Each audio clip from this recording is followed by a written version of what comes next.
Oh, nothing earthly save the ray thrown back from flowers of beauty's eye, as in those gardens where the day springs from the gems of Circasse. Oh, nothing earthly save the thrill of melody in woodland rill, or music of the passion-hearted, joy's voice so peacefully departed, that like the murmur in the shell its echo dwelleth and will dwell. Oh, nothing of the dross of ours, yet all the beauty, all the flowers, that list our love and deck our bowers, adorn yon world afar, afar, the wandering star. 'Twas a sweet time for Naisake, for there her world lay lolling on the golden air, near 4 bright suns, a temporary rest, an oasis in desert of the blest. Away, away, mid seas of rays that roll Empyrean splendor o'er the unchained soul, the soul that scarce, the billows are so dense, can struggle to its destined eminence. To distant spheres from time to time she rode, and late to ours, the favored one of God. But now the ruler of an anchored realm, she throws aside the scepter, leaves the helm, and amid incense and high spiritual hymns, laves in quadruple light her angel limbs. Now happiest, loveliest in yon lovely earth, whence sprang the idea of beauty into birth, falling in wreaths through many a startled star, like woman's hair, mid pearls, until afar it lit on hills Achaean, and there dwelt. She looked into infinity and knelt. Rich clouds for canopies about her curled, fit emblems of the model of her world, seen but in beauty, not impeding sight of other beauty glittering through the light. A wreath that twined each starry form around, and all the opaled air in color bound. All hurriedly she knelt upon a bed of flowers, of lilies such as reared the head on the fair Capo di Cato, and sprang so eagerly around about to hang upon the flying footsteps of deep pride of her who loved a mortal and so died.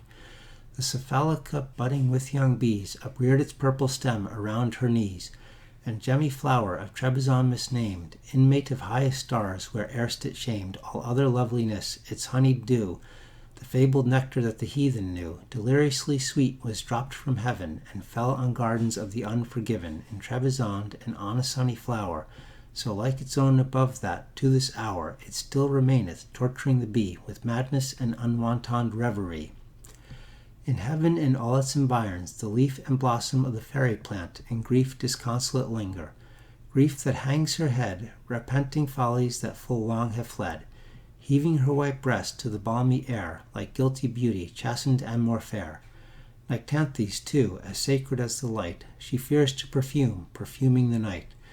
And Clytia, pondering between many a sun, while pettish tears adown her petals run, and that aspiring flower that sprang on earth, and died ere scarce exalted into birth, bursting its odorous heart and spirit to wing its way to heaven from garden of a king, and Vallisnerian lotus thither flown, from struggling with the waters of the Rhone, in thy most lovely purple perfume zante, Isola d'oro, fior di Levante.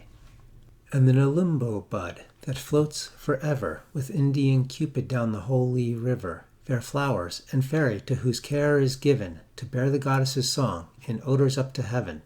Spirit, that dwellest where, in the deep sky, the terrible and fair in beauty vie, beyond the line of blue, the boundary of the star, which turneth at the view of thy barrier and thy bar, of the barrier overgone by the comets who were cast from their pride and from their throne, to be drudges till the last, to be carriers of fire, the red fire of their heart, with speed that may not tire, and with pain that shall not part, who livest that we know, in eternity we feel, but the shadow of whose brow what spirit shall reveal?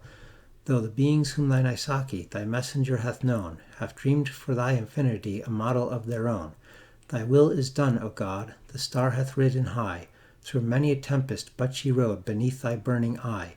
And here in thought to thee, in thought that can alone ascend thy empire, and so be a partner of thy throne, by winged fantasy my embassy is given, till secrecy shall knowledge be in the environs of heaven. She ceased, and buried then her burning cheek, abashed amid the lilies there to seek a shelter from the fervor of his eye, for the stars trembled at the deity.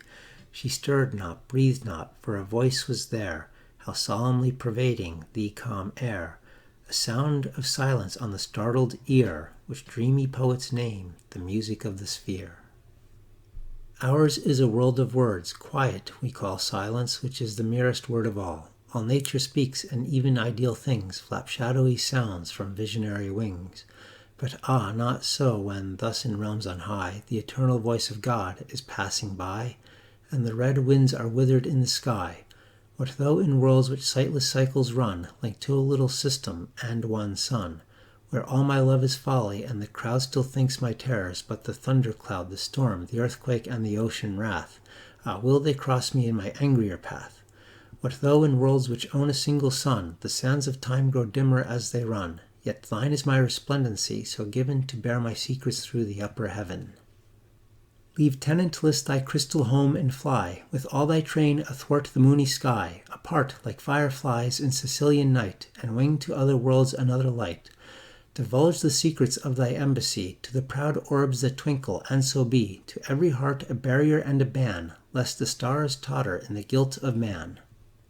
Up rose the maiden in the yellow night, the single-mooned eve. On earth we plight our faith to one love, and one moon adore. The birthplace of young beauty had no more.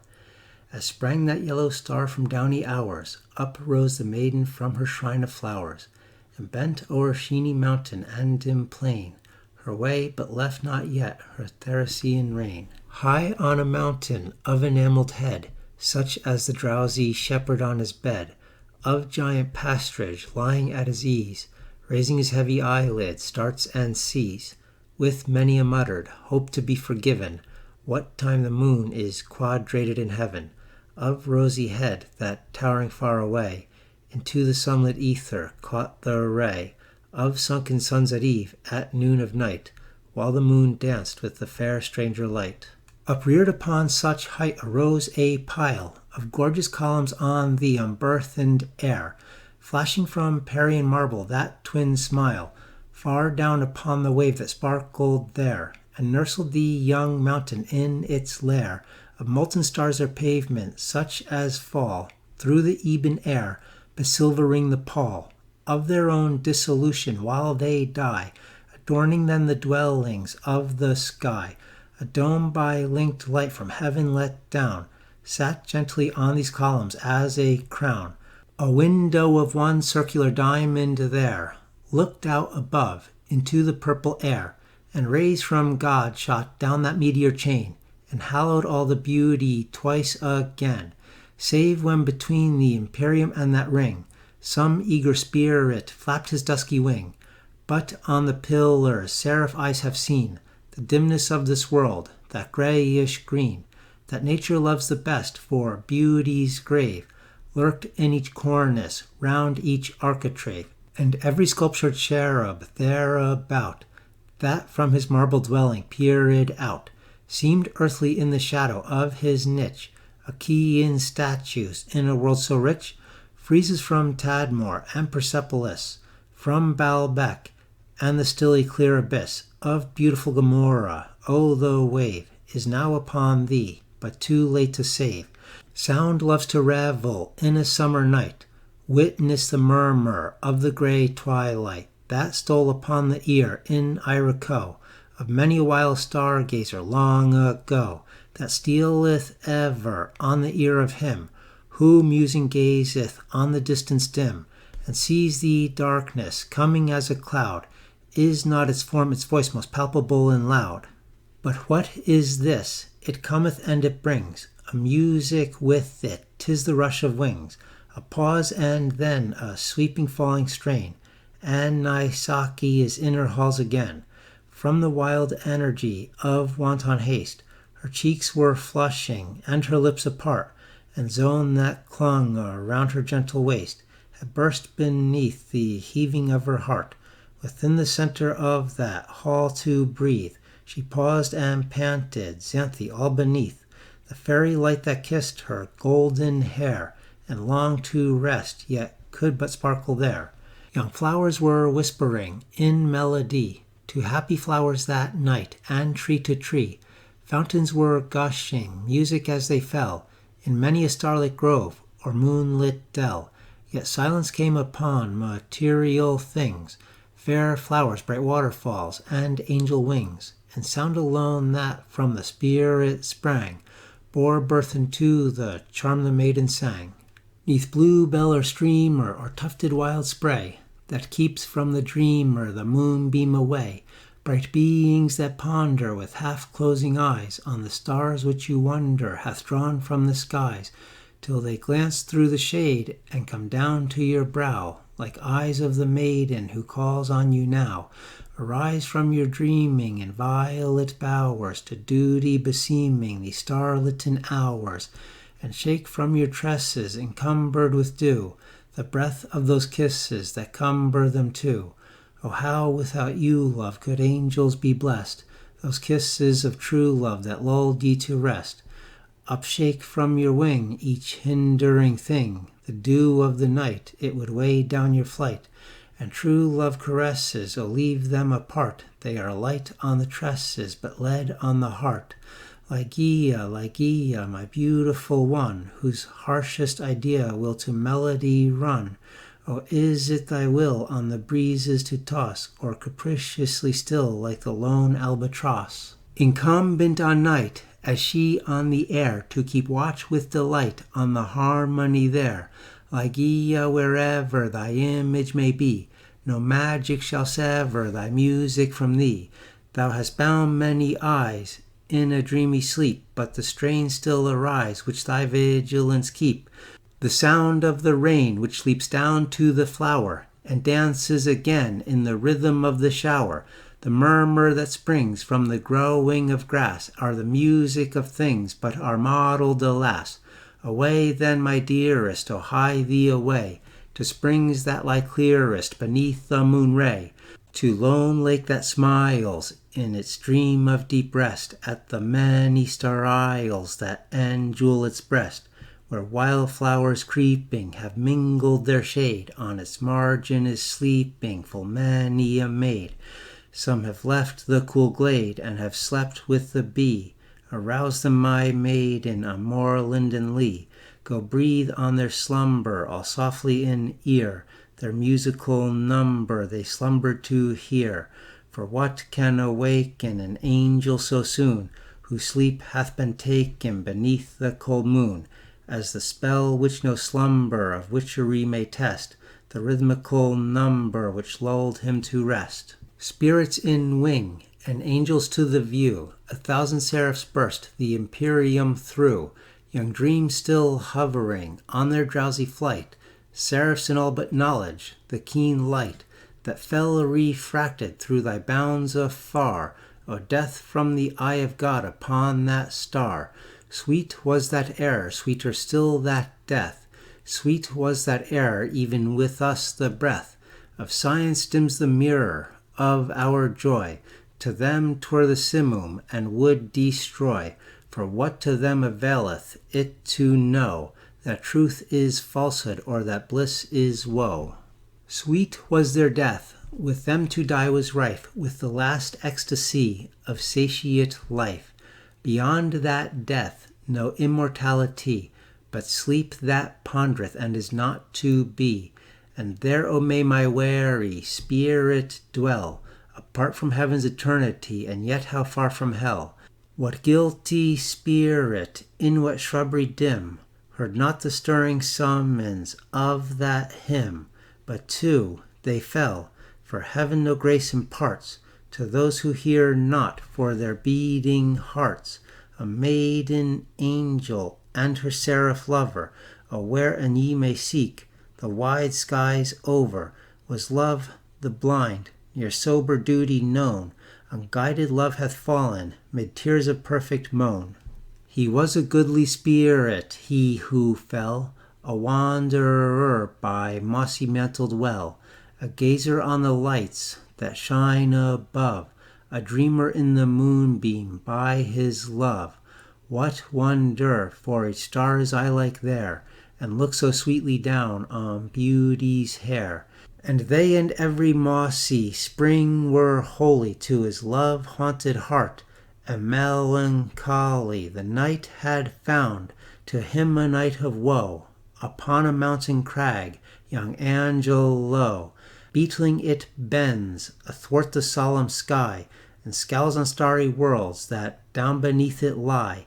Here sate he with his love, his dark eye bent, with eagle gaze along the firmament, now turned it upon her, but ever then it trembled to the orb of earth again. Ianthe, dearest, see how dim that ray, how lovely 'tis to look so far away. She seemed not thus upon that autumn eve I left her gorgeous halls, nor mourned to leave. That eve I should remember well. The sun ray dropped in Lemnos with a spell on the arabesque carving of a gilded hall, wherein I sat, and on the draperied wall, and on my eyelids, oh the heavy light, how drowsily it weighed them into night. On flowers before, and mist and love they ran, with Persian Sadi in his Gulistan. But oh, that light I slumbered, death the while stole over my senses in that lovely isle, so softly that no single silken hair awoke that slept, or knew that he was there. The last spot of earth's orb I trod upon was a proud temple called the Parthenon. More beauty clung around her columned wall than even thy glowing bosom beats withal. And when old time my wing did disenthrall, then sprang I as the eagle from his tower, and years I left behind me in an hour. What time upon her airy bounds I hung, when half the garden of her globe was flung, unrolling as a chart unto my view, tenantless cities of the desert too. Ianthe beauty crowded on me then, and half I wished to be again of men. My Angelo and wide of them to be, a brighter dwelling place is there for thee, and greener fields than in yon world above, and woman's loveliness and passionate love. But list, Ianthe, when the air so soft failed as my pen and spirit leapt aloft, perhaps my brain grew dizzy, but the world I left so late was into chaos hurled, sprang from her station on the winds apart, and rolled aflame the fiery heaven athwart. Methought, my sweet one, then I ceased to soar, and fell not swiftly as I rose before, but with a downward tremulous motion threw light brazen rays this golden star unto, nor long the measure of my falling hours, for nearest of all stars was thine 2 hours, dread star that came amid a night of mirth, a red daedalion on a timid earth. We came and to thy earth, but not to us, be given Our Lady's bidding to discuss. We came, my love, around above below, gay firefly of the night, we come and go, nor ask a reason save the angel nod she grants to us as granted by her God. But Angelo, then thine grey time unfurled, never his fairy wings o'er fairer world. Dim was its little disk, and angel eyes alone could see the phantom in the skies, when first Aaraaf knew her course to be, headlong thitherward o'er the starry sea. But when its glory swelled upon the sky, as glowing beauties bust beneath man's eye, we paused before the heritage of men, and thy star trembled as doth beauty then. Thus in discourse the lovers whiled away the night that waned and brought no day. They fell for heaven, to them no hope imparts, who hear not for the beating of their hearts.